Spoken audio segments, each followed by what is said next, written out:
So hello everyone, welcome to our Self-Help Skill Hub.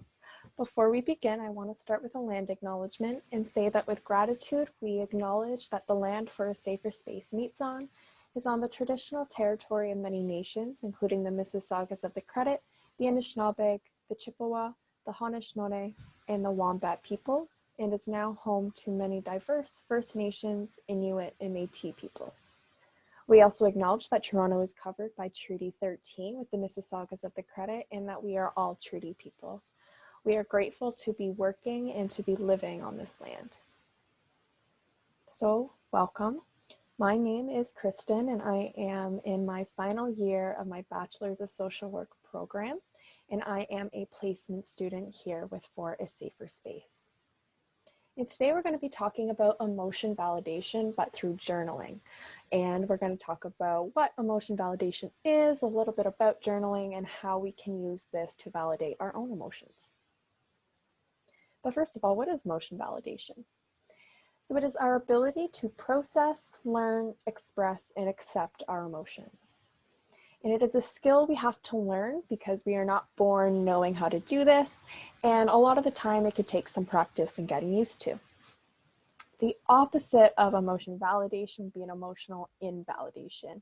And that is when we ignore or reject our emotions. We usually reject or ignore the emotions that we perceive as negative. And this could mean sadness, fear, but also anger. And we live in a society that teaches us to do this with emotions like anger, sadness, and fear. They could be very uncomfortable to feel, they could be painful, and they can also be complicated. But we're taught that instead of dealing with them, we are to distance ourselves from them because it's an easier and less painful way to deal with our emotions. But we owe it to ourselves to take the time and to think, reflect, and process these emotions. Because if we don't, they can become very, they can become very overwhelming in other aspects of our life. Or in other words, if we keep ignoring our emotions, it might get to a point where they are very difficult to ignore further. As for the journaling aspect, it's essentially writing down how you're feeling, and this includes thoughts and emotions. It's a strategy used most by people who want to understand their thoughts and feelings better. Surely we've all been in situations where our thoughts and feelings feel very complicated and maybe very confusing. So to get it out of our head and onto either a piece of paper or some other form is very helpful for being able to understand and make sense of those thoughts and feelings as well. Each entry can be as long or short as you like. There are no rules with how you're supposed to journal. It is completely up to you. And it can be done anytime. I feel there is this notion that we should only journal on so-called bad days, but you can journal if you're having a great day, or maybe you are experiencing some struggles in your life that you want to write about. But it doesn't necessarily have to only be when you're struggling or when you are having a difficult time. And it could be it could take any kind of form. It could be in a traditional journal book with a piece of paper. It could be on your phone if you prefer to have that information on a locked device. But it could also be in a piece of paper, not even in a book, just a piece of lined paper you may have around. I want you to be mindful though of your privacy. If you are journaling more traditionally with a piece of paper and a pen, just be mindful of where you put it and who may have access to it if you want to keep your privacy. So this is an example of what a traditional journal would look like. You see lined paper and a pen with some paragraphs. But journaling could also look something like this. It doesn't always have to be so-called neat and tidy, because sometimes our thoughts and emotions could feel much like this web instead of in this linear paragraph version. But it could also look like a flow chart. Maybe something has happened and we have a couple of emotional responses to it, and then we can talk about our thoughts on our way down. There are many ways to organize your journal, and these are just a couple of examples, but you can choose what works best for you and how you're feeling in that particular time. Now for the emotion validation part. So get out your journal and start a new entry however you see fit. And step one would be to just write down how you're feeling. Even write down how you would answer the question, how are you doing today? But it's important to name the emotion. I could say that I feel tired today.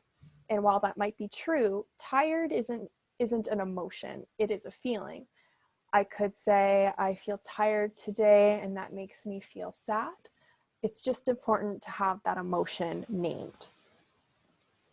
And there might be, and likely is, more than one emotion that you're experiencing. We don't always feel emotions one at a time. So if there is more there, it's important to name them. However, sometimes naming them can be difficult. Emotions aren't always as obvious as we would like. So it's important to use tools to help you name your emotions. You could use a mirror, and what I mean by this, sometimes we aren't sure what to call the emotion we're feeling. So if we look in a mirror and look at our facial expression, sometimes that can be an indication of what we're feeling. If I look in the mirror and I think I look angry, maybe that emotion I'm feeling has something to do with anger.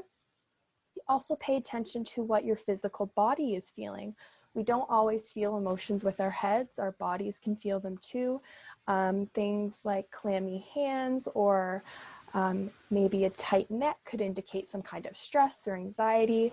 Maybe you have a headache, or maybe you're feeling some tingles in your fingers when you're excited.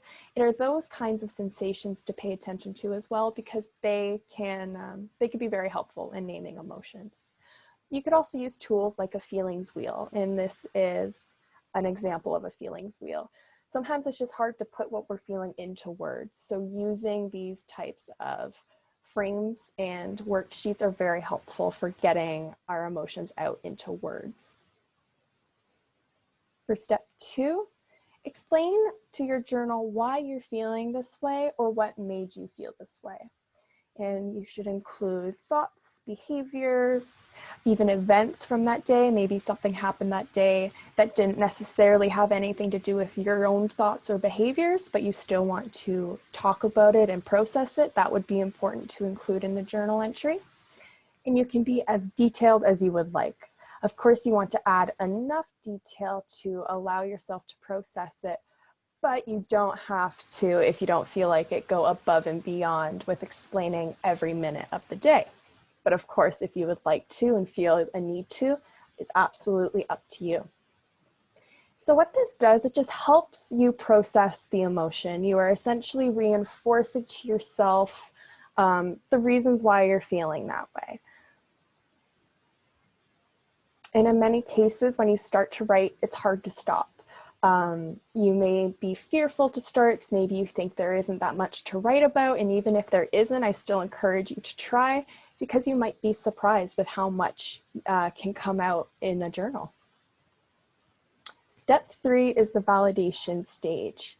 So after we have written an explanation about the emotion we're feeling and how and why we're feeling it, read it over again, and then write or say, this emotion is valid. You could choose to write this on the bottom part of your journal entry when you're finished, or you could just say it to yourself. Some other ways to say this are, I'm allowed to feel this way, or this feeling makes me human, or this emotion makes me human. And this is reinforcing to yourself again that not only do you have emotions and reasons for feeling these emotions, but that that's okay and that that is acceptable to feel. If the sayings don't work as well for you, you could try to find a symbol like a check mark, just a simple check mark beside even the emotion or at the bottom of your journal entry could also validate what you're saying. But I do want to emphasize this: no matter what emotion you're feeling or the reason behind it, it is valid. There are people in this world that will try to tell you that the way you're feeling isn't okay.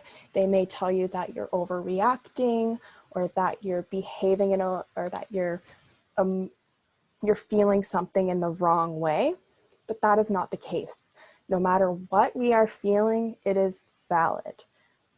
And I encourage you to even validate your emotions, even if you think it's not valid. Again, it is a skill, and skills can take practice, and it can feel a little bit unfamiliar at first, which is why it's important to keep doing it. Because if you keep saying to yourself, this emotion is valid, eventually you will believe it too. Step 4 is to feel it. And this could be a separate step on its own, or this could be happening while you are journaling. And it means taking a moment to actually feel the emotion with no distraction, just allowing yourself to really feel it. And again, this is how we can fully process that emotion and work towards an acceptance of it. And there are so many ways to do this. You could cry, go for a walk, exercise, dance, you could sing, clench or unclench your fists, whatever works for you, whatever helps you process that emotion.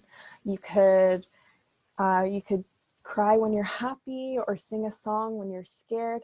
There is no right way to process an emotion, but it's important to do it for yourself. But also try to avoid pushing the emotion away. If you find when you're journaling, you're trying to just get it done quickly so then you can move on to the next thing, I encourage you to slow down and to really process it. Step 5, the final step, is there anything else that you need? Is there any way you could further take care of yourself in that moment? After we've talked about the emotion, why we're feeling it, and actually feeling it and validating it, sometimes we might need some self-care. Do you need some alone time? Maybe it's time to call a friend or tidy your space.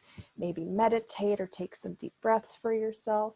It's an important step to pay attention to, because sometimes when the journaling's done, we can walk away, but sometimes we need a little bit more care than that. So why is it important? First and foremost, it supports our mental health. It also encourages emotional intelligence and emotion regulation. Emotional intelligence is our ability to notice emotions within ourselves and within others, and that is a skill that can make life a little bit easier to walk through. And emotion regulation is being able to respond to our experiences from a variety of emotion, but it can also include putting off an emotional reaction if it is not appropriate at that time. Emotion validation is important for people who feel shame or guilt for feeling, or fear that the way they're feeling isn't correct. So this emotion validation is a really great way to work through some of that shame and guilt for feeling, as well as fear of your emotional response. So before we wrap up, I want to leave you with this. All emotions are valid, no matter what. Each emotion we feel is felt for a reason, and it is trying to tell us something. So the better we understand from our emotions, the better off we are. And we feel because we are human, and that is nothing to be ashamed of. So with that, I thank you for joining me for this Self-Help Skill Hub, and I will see you again in the next one.